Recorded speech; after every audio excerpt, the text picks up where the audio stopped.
Guess what, guys? You are in the home stretch.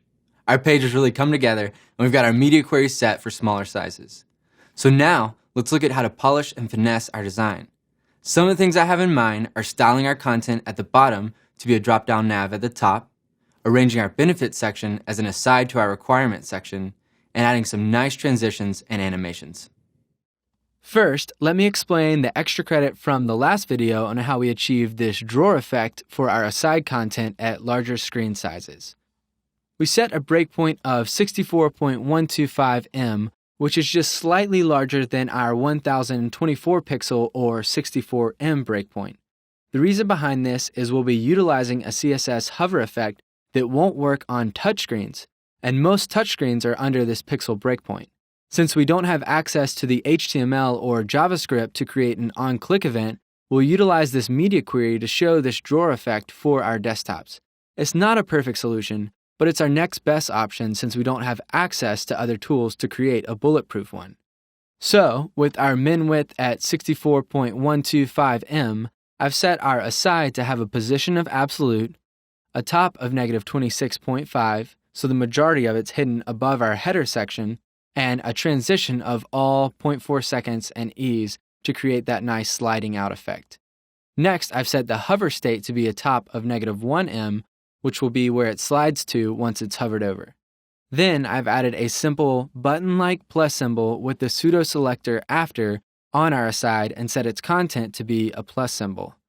We've also positioned it to be absolute with the text align of center. Its background is the same as our aside, its color is our sandy white tone, its font size is 20 pixels, and it's okay to utilize a fixed font size and width here as I don't want these elements to change and they're so small that it won't make a difference on smaller screen sizes. Next, the width, height, and border radius are all 30 pixels, which will make this element a circle. I want to position it in the center where the dark navy meets the sandy white, so I gave it a bottom setting of -0.65 em, a left of 50%, and a margin left of -15 pixels, which is half of our 30 pixel width. Let's check it out just once more to see how it looks. The drawer and its function is noticeable through the use of our plus symbol here, and its sliding transition effect is a nice touch. Notice how it disappears under the 1024 pixel mark and moves now back to the bottom of the page. Now let's get into styling out our benefit section. I want this content here to work as a subtle sidebar next to our requirements section once there's enough room to fit it in. I've done some testing and found that at 752 pixels or our 47 em media query is a good place to start. Anything below that would be too tight to try and fit it in as a sidebar. This is also nice because the size falls right below the iPad screen size, so people reading this on an iPad will still get the sidebar layout. To do this, I'll set my benefits class to have a position of absolute, a background of none, and a float to left. This will allow us to position it within the requirements section. I've found that I like where it sits with a max width of 7.5 rem, a text align of right, and a margin top of 12 em. To position it to the left of the content, I've given it a left of 50% and a margin left of -25.5 rem. This technique aligns the piece in the middle of the page and then moves it back to the left through a negative left margin. This helps line up the content near the left margin of our main content block for requirements. Let's see what that looks like now. I'll save and refresh. All right, that's a good start, but let's continue to hone it in by decreasing its font size and styling out our content a bit more. For our benefits H3 here, I want a font size of 1 em, so it's going to be a lot smaller, and a margin of 0. I also want this to be small caps as it'll create hierarchy to the content below it, so I'll copy that small caps code.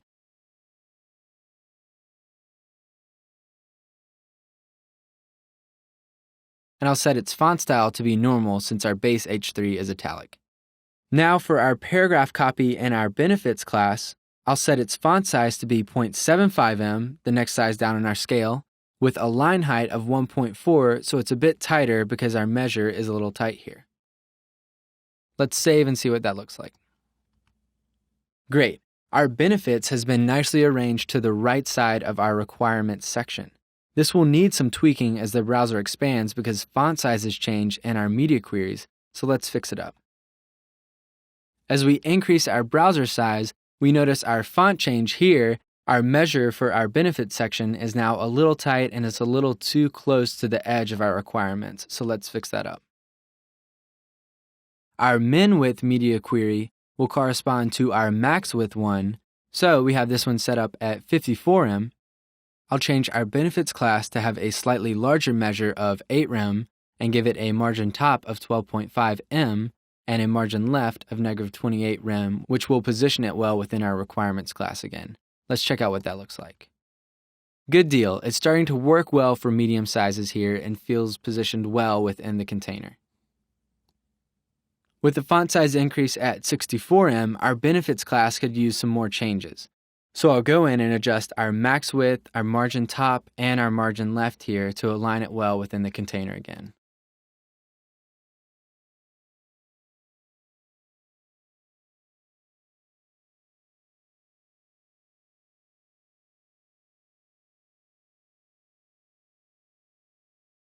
Let's refresh and check that out. Nice. Our benefits are now looking good for our mid to larger size screens. We're getting close, but we're not done yet.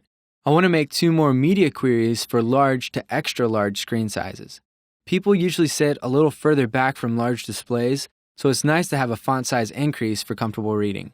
We're not going to be able to view larger browser sizes here because the max width of this video screencast is 1280 pixels. So I'll just talk through what our code is doing here. If you have a larger screen size, then feel free to build out this code in your own workspace and test it out to see. I've created a min width media query at 94em or 1472 pixels and upped our body font size to 1.375 or 22 pixels. Most of our typography still held up well here, but we needed to adjust a few things like the measure of our summary and benefits classes, and I've adjusted the width of our explanation and participation H3s and Ps so their content measure doesn't go overboard for those 2 columns. I also did one last media query at 124em or 1920 pixels. I've increased our body font size once more to 1.5em or 24 pixels. This new size meant we needed to adjust the measure on our summary class, all our columns, and we needed to slightly change the margin left of our benefits section. Again, if you have a large screen, be sure to resize your browser and check out these changes and how they actually look on the web page. Now, let's add a few final touches to the design to really finesse it. So first, I want all my links to have a smooth transition effect. So I'll go up here to my A link tag and add a transition of all 0.4s and e's. Let's save and check out the difference. So I'll refresh our page, and up here in our links, we see we have them slowly transitioning into their color instead of just jumping to that color. It's funny how something so simple can add so much to a design. I'll also want to enable kerning and ligatures on my body through the font feature settings with the necessary prefixes. So I'll write out that property and paste in these other prefixes for browser support here. This code is what we went over in our lesson on advanced typography. Lastly, I want my header and top drawer to fade in as someone lands on the page. We'll use the CSS animation property along with the necessary prefixes for browser support. Since this isn't so much typography, I'm just going to paste this in at the bottom and explain it to you guys. Here's our keyframes for our animation, and they're going to be fading in first with an opacity 0 and then landing on 1 for that fade in effect. This other code down here includes the necessary browser prefixes. So I'll add in an animation of fade in 2 seconds to our aside for that media query where it's at the top, and then I'm going to copy that and add that to our header.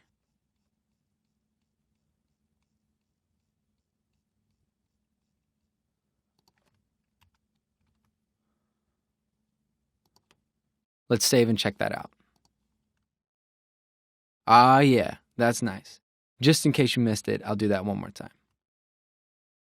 That's the stuff. Great work. Our design is now complete, polished, and fully responsive. No matter the case, be sure to test your typography on multiple browsers and devices. In summary, we analyzed the content, chose a typeface pair to work with, put together a color palette, set up our web fonts and typographic scale, laid out type with good measure and rhythm, created typographic hierarchy in the design, and polished it responsively. We've covered a lot of ground over this project, so be sure to download and look into the final CSS for a better understanding if needed. Also, for extra credit, try creating your own Zen garden and submitting the design, as it's a great way to participate in the web community. I hope you guys leave this course with a better understanding and appreciation for web typography and know how to execute it well. Go forth creating websites with nice type.